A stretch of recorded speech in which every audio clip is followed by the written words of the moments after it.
During the ongoing coronavirus pandemic, the weather has fortunately been pretty quiet here in western Massachusetts.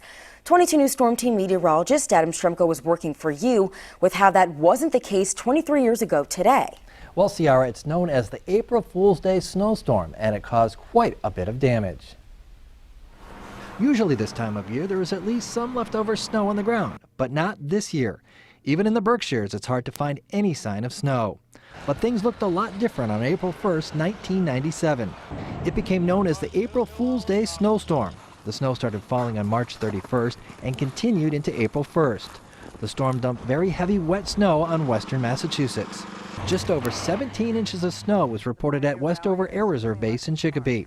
The weight of all the heavy snow brought down trees and power lines, causing widespread power outages. States of emergency were even declared in some cities and towns. The storm even knocked out power to our station, taking us off the air for almost a day. Well, a much better day today, and luckily it doesn't look like we have to worry about any storms like that anytime soon. I'm 22 News Storm Team meteorologist Adam Stremko.